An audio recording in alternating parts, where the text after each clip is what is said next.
I'm super excited to be shooting this video today. I've had so much trouble getting my hands on this thing for the past few days, but I finally present to you the iPhone 12 Pro and my first impressions. Side note, this is the first iPhone I've actually owned in almost 10 years. I think the last one I owned was the iPhone 4S, and then after that I've just owned Google Nexus phones, Google Pixels, Samsung Galaxy phones. 2020, I'm Team Apple, and I'm pretty happy being on this side of the camp.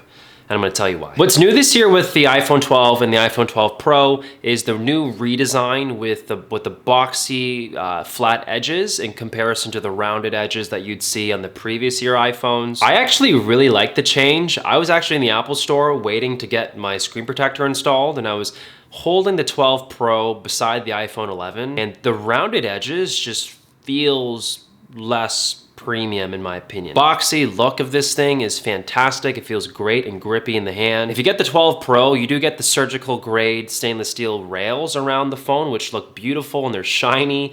On the back of the phone is a frosted glass finish as well. The best way I can put it is that you truly feel like you're holding a piece of jewelry when you're holding the 12 Pro.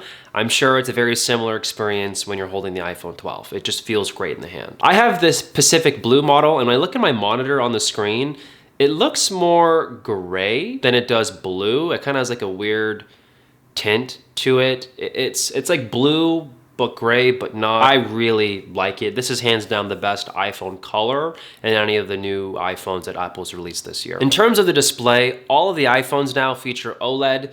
Specifically the 12 Pro, it has a 6.1-inch Super Retina XDR OLED display. Two words, it's beautiful. It's one of the best displays I've ever seen in any smartphone, period. It has a 2,000,000:1 contrast ratio, so deep blacks, bright whites. It has a peak brightness at 1200 nits when watching HDR content. If you do own the iPhone 12, it does not get as bright as the 12 Pro. I think the 12 goes to 625 nits, and then the 12 Pro goes to around 825, 850 nits, so a little bit brighter. As a first impressions, I cannot say nothing bad about the display on this iPhone. iOS just looks fantastic.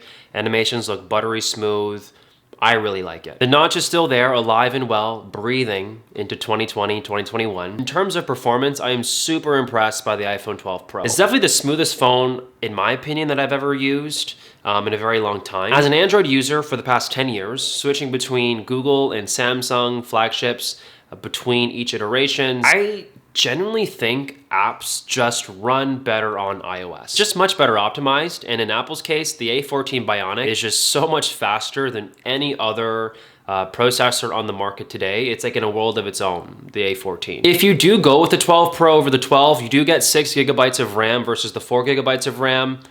I don't think it's a big deal. Definitely you should not pick which iPhone to get based on the RAM. I think the increased RAM is mostly for all the new camera features on the 12 Pro, which we'll talk about right now. So this year's iPhone is featuring a very familiar triple camera setup on the back with the telephoto lens, wide angle, and ultra wide angle lens. My first impressions are that they look great.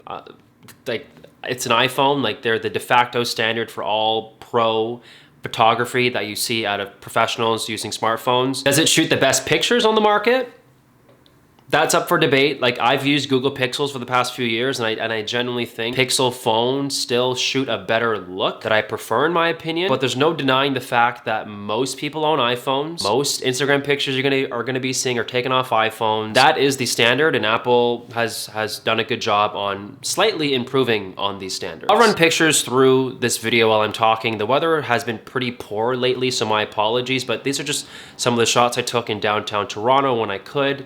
And I think the pictures look great. We also get night mode selfies, which is a welcome addition for when you're out with your friends at night. You can also take wide angle night mode shots as well, which I'll have examples running on the screen as I'm speaking. I'm gonna leave it up to you guys and what you think these pictures look like, because everybody's eyes see things a little bit different and everybody has a different preference for how colors should look like. I still think Pixel does a better job, but we'll see on the full review and I upload that later on in the next few weeks. Something crazy about this year's iPhone is the inclusion of Dolby Vision 10-bit HDR video. This is the only smartphone camera in the world that can do that. And that is just on Earth, like I don't even understand why Apple decided to put it in the phone this year. I think it's great. I think it looks great, but it only looks great on on my iPhone. Unless you have an iPhone 12 or a 12 Pro, or you have a display that has Dolby Vision HDR compatibility, you'll never be able to see the light of day of what this looks like. On top of that, professionals like myself, we have to be willing to shoot our content in this format and then find a way to make it work in our workflow in terms of our editing software and whatnot. And I'm telling you right now, probably never gonna use the Dolby Vision HDR. It's just not compatible right now with the stuff that I'm editing with on my computer.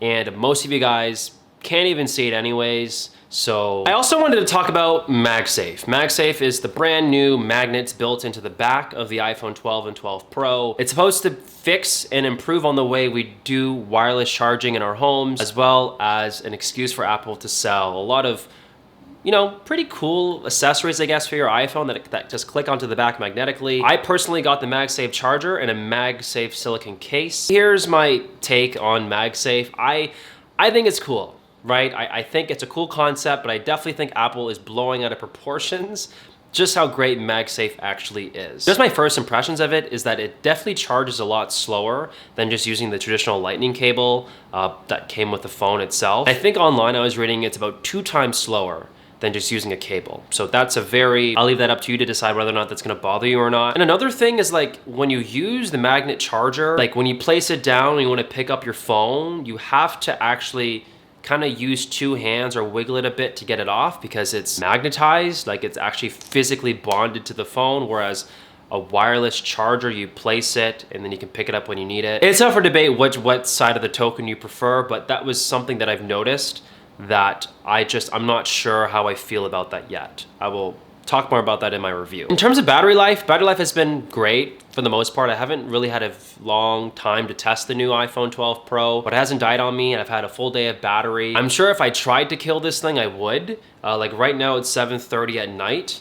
I started today with like 50% battery life and I'm at 7%, which is really good. And to keep the topic going on battery life, the exclusion of the charger has been something very questionable in my opinion about Apple. I definitely agree that the smaller box that they can now ship these iPhones with, because they don't include a charger in the box, is a positive. I don't know how genuine that is because the cable they included in the box is a lightning cable to USB-C, and let's be honest, a lot of iPhone users probably don't have a USB-C power brick in their home. If they had included a lightning cable to a USB-A, which is pretty much on every laptop, every computer, every device, standard charging brick that everyone owns, then I would probably agree that Apple is genuine here and this was a good move. Last but not least, 5G. And the reason why I left 5G at the end of this video is because I think it's the least important thing about the iPhone, at least today. Apple has tried to make a huge deal about 5G, and I definitely think it's going to be a big deal.